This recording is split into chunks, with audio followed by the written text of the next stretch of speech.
All right, we're here with our obvious Ben Lippen, CC's Pizza Boys Player of the Week, Bryce Thompson, after one of the best individual efforts we've seen in a long time in high school football around here. But I will say, Bryce, it is your idea. You said that you did not want to do this interview unless you had your offensive lineman with you. And the only reason the two other starters aren't here is they are both in an essay test, and they couldn't get out of that. But I'm going to kind of turn it over to you because I know that you had a few things you wanted to say before we start kind of our line of questioning about these guys.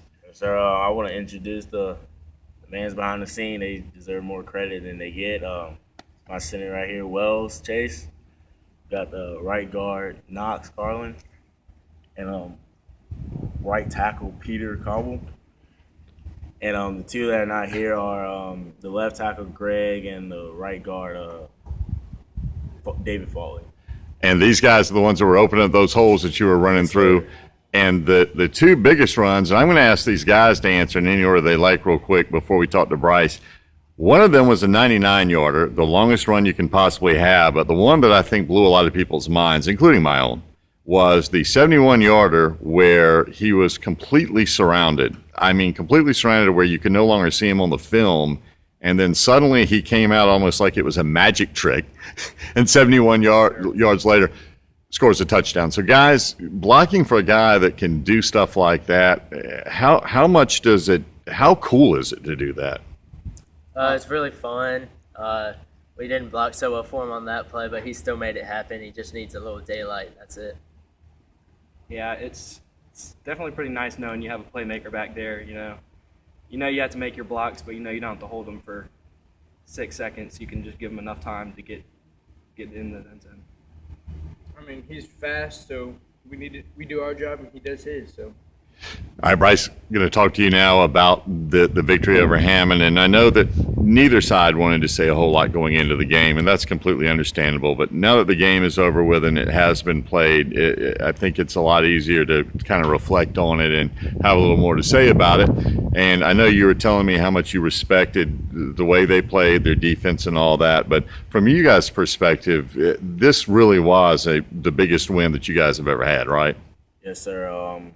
It was one of the biggest wins in Ben Lippen history, too. We haven't beat Hammond in a while, and the fact that we came out there and we handled business, it was great. And we showed a lot of people in the state that we're legit this year, and we're a championship contender this year.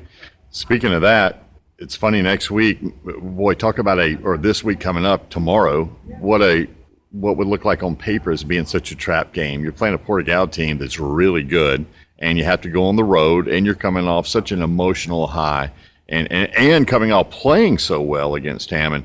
Has that been discussed this week? Are you guys, aware of the fact that, hey, this would be an easy game to get caught in a letdown?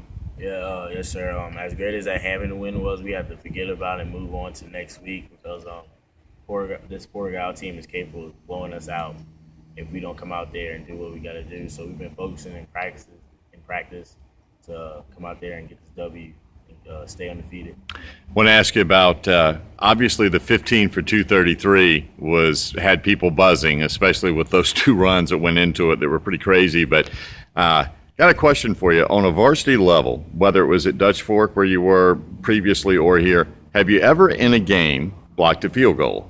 No, sir. Have you ever in a game caused fumbles, and you caused 2 against Hammond, not 1 but 2? And in the game, have you ever had a pick 6? No, sir. Well, you picked a heck of a good time to do 3 things that usually a player will only do once in his career if he's lucky, which is force 2 fumbles in a game, have a pick 6 for a touchdown, and block a field goal.